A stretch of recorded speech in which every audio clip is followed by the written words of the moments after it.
So after playing our first 2 games in the last 2 episodes, I went ahead and simulated a couple of weeks right before our matchup against the Pelicans, which honestly I didn't purposely plan, but hey, it worked out. Our next game is against Zion.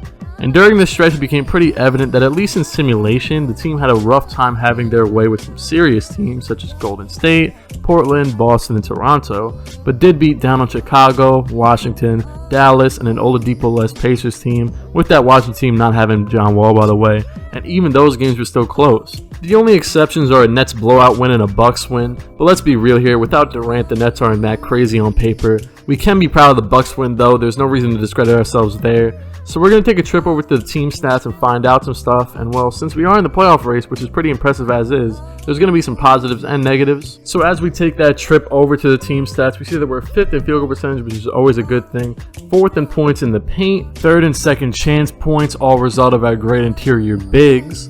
But also as a result, we're 2nd to last in threes attempted and allow the 4th most made threes per game. So as we head over to the player stats here, of course Julius Randle's having a very solid year. Same goes for RJ Barrett, who's having a great rookie season thus far. But then we're going to look more at the underperformers. Dennis Smith Jr. is having a solid overall season, but he's still shooting just under 30% from 3-point range, even though his rating isn't that bad. He's also not the best defender, so honestly, if he doesn't improve in any of those aspects, he may have to eventually adapt into a bench role since it's the age of shooting in 2019. Kevin Knox has honestly been playing awful all around, allowing the 4th most buckets on him on the team, as well as shooting 36% from the field. But even though we're prioritizing the winning thing, I'm just not ready to cope with removing a 20-year-old lottery pick from rotation just yet. But hey, it is a possibility if he just continues being bad. Now here's where things get interesting. I'll just keep it straight and simple. We're temporarily, or maybe permanently, who really knows, removing Elfrid Payton from rotation. Why? Well, he's known for his defense and playmaking. The defense has been there, but the playmaking just isn't. Only 2 assists per game and solid minutes off the bench isn't going to cut it when you can barely get off that jump shot. He could make his way back into the rotation if this plan fails, but this is the plan for now. Alonzo Trier is being moved to the backup point guard position. Now he is called ISO for a reason. He doesn't pass a lot, but there's definitely potential there, especially since 2K gave him pretty solid passing stats. But that aside, the reason why he's being moved to backup PG for now is to see if he could take the keys to being the primary scoring option we desperately need off the bench, rather than running him as an off-ball guy, which doesn't always work as we saw in Game 1.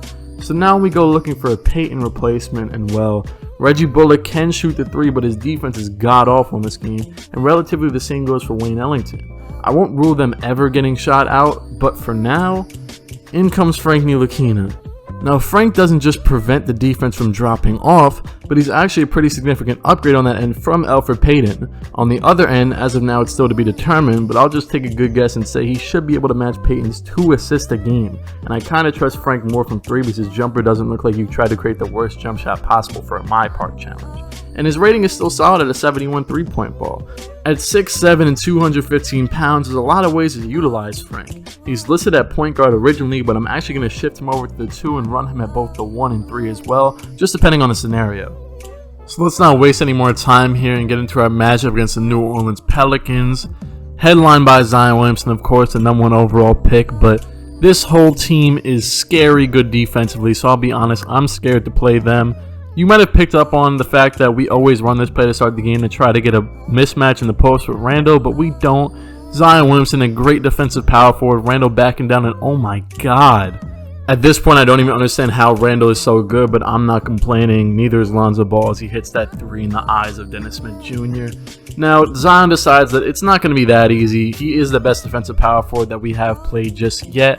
Running a weird type of pick and pop here with 2 forwards, but Morris still misses the wide open jump shot, even though the pick and pop actually did kind of work. Dennis Smith Jr., speaking of missing wide open jump shots, and Zion Williamson, speaking of Zion Williamson doing his thing. Getting clamped up right here with Lonzo Ball. Marcus Morris can't control it. He ends up recovering it and throwing it over Dennis Smith Jr., who misses another 3-point shot. Down to the post for Derek Favors, and he hits Lonzo Ball on the cut. Dennis Smith Jr. getting absolutely torched in his first quarter, both on offense and defense. Thankfully, Mitchell Robinson's there to save us on that play because a lot of offense is not happening. Thrown over to Marcus Morris, and just nothing is happening right now. We do get a little mismatch here on Brandon Ingram with Julius Randle, and it's easy money for Randle, even with the help from Derek Favors. Now, nothing's going to stop him. But then we still can't stop the Pelicans on defense because Marcus Morris, as we've seen in the past few games, his lateral quickness is just disgusting.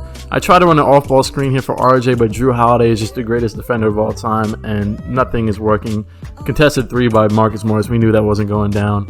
So here comes in the bench, Frank Ntilikina, wide open 3, and it's going to take a minute for him to do anything, honestly. We get an offensive rebound, put it back out to Trier. Trier pull-up jump shot, and it does not go, but Bobby Portis there to clean it up. The bigs are obviously just going to save us most of the way, just like it has been most of the season. Good screenplay by Taj Gibson there, getting the pick and pop and hitting the mid-range jump shot. Right here, once again, trying to run some. Actually, Ntilikina makes a good dive to the hoop, but does not go because Bobby Portis misses the wide open shot. Speaking of missing wide open shots, Damian Dotson, our best 3-point shooter on the team, 46% on the season, can't make anything. So Taj Gibson's really just putting in the offensive input right now. Nothing else is going. And I wasn't kidding. Taj Gibson's really just the only offensive player we have. There he goes again. Kevin Knox, beautiful shot. I honestly looked away from the screen and then it toilet bowls out of the hoop. 2K, why are you doing this to me? Ronnie, why are you doing this to me? What did I do to deserve this? So now we're down 15-21, and even Bobby Portis can't hit shots. So down 6 points, and we do get a steal right here with Portis throwing it over to Kevin Knox, out to Dotson, and Taj Gibson is really just prime Tim Duncan at this point. Nothing else is going for us but Taj Gibson buckets. And Dennis Smith Jr. decides that he is the modern day Gary Payton, takes it coast to coast after the steal. And I wasn't kidding when I said the modern day Gary Payton. Dennis Smith Jr. comes up once again and gets another steal for another dunk. So honestly, one takeaway from that is just Dennis Smith Jr. plays a lot better when he's out there with the bench. We could just easily take that away. Right here, Bobby Portis throwing it up to Kevin Knox, and he's going to take another 3. This one does not get the toilet bowl animation. Wide open money from Kevin Knox right there. He had a solid game, although his stats before this one were horrible. Once again, up to Knox, and to the corner, Dennis Smith Jr. hitting a 3 after missing a couple, and obviously we know how rare that is. And of course the Pelicans decide, okay, let's stop playing around with him. Let's get back in our defensive lineup. I do have the mismatch here with Taj Gibson on, I think that's Nicolo Melli. I don't know how to pronounce his name too much yet, but Zion is back in and he's just not going to let anything get past him. So yeah, that's that for our run.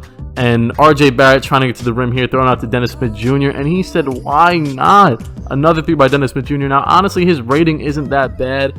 Speaking of ratings, I mean that bad. Man, RJ Barrett, 40% from 3 on the season. That's incredible. But Dennis Smith Jr.'s rating isn't that bad. He just isn't getting lucky this season. As you see right there, Julius Randle doing his Julius Randle thing off the good pass by Marcus Morris. Trying to create some with Ntilikina right here, but Mitchell Robinson is going to put it back up and in. We're going to bring it back on the offensive end, running point Zoe once again. Step back, pull up jumper for Alonzo Trier, and it's off again. He did not get a lot to go in this game. The highly awaited point Zoe did not work out too well. I don't know what the hell Marcus Morris is doing there, so I even went to the defensive settings and updated stuff because I wasn't having that. I was not trying to watch Brandon Ingram shoot wide open 3s for the whole game. Right here, you're going to hear something that you don't hear a lot in this game. RJ Barrett gets a mismatch with JJ Redick, takes it straight to the hoop. And once again, going down to the paint, another mismatch actually, I guess. Jackson Hayes is pretty tall, but not strong enough to guard Julius Randle. Now into the third quarter, and finally we get a Marcus Morris bucket right there. Trying to run a play right here to get somebody open, Marcus Morris specifically, but Julius Randle does get a mismatch right here. I thought I was going to be able to say that word a lot more in this, but it only really applies when there's big men. Speaking of that, Marcus Morris, we're going to actually feed it to him in the post. I was trying to get him involved, and there he goes, hitting the mid-range fadeaway shot over Nicolo Melli. I think that's how you pronounce his name. Back-to-back right there. And, man, Zion Williamson has his slasher takeover. Mitchell Robinson was actually able to stop it. And we're going to go back down to Morris, but now that Zion's in, it's just not going to go. Back on offense here, throwing it down to Marcus Morris, and Alonzo Trier dives to the basket for the open layup. Maybe he is a little bit better off the ball, and I made a bad judgment. Who knows? I passed it over to Bobby Portis, but back to Kevin Knox. And like I said, Knox had a pretty solid game. I didn't expect him to have such a solid game, but that's a pretty tough mid-range shot that he hit. I trusted him in it. And once again, Julius Randle just taking advantage of the rookie down the post. And don't ask me how to explain this one. Just Ronnie, I don't know. I don't know what I'm supposed to do there. I literally have my hand on the ball. And take a look at how Ntilikina helps set up really well the 3-point shot right there by Bobby Portis. I'm going to just show this clip once again. Even though Portis does not get this one to go, they really respect Ntilikina diving to the basket, I guess because of his height.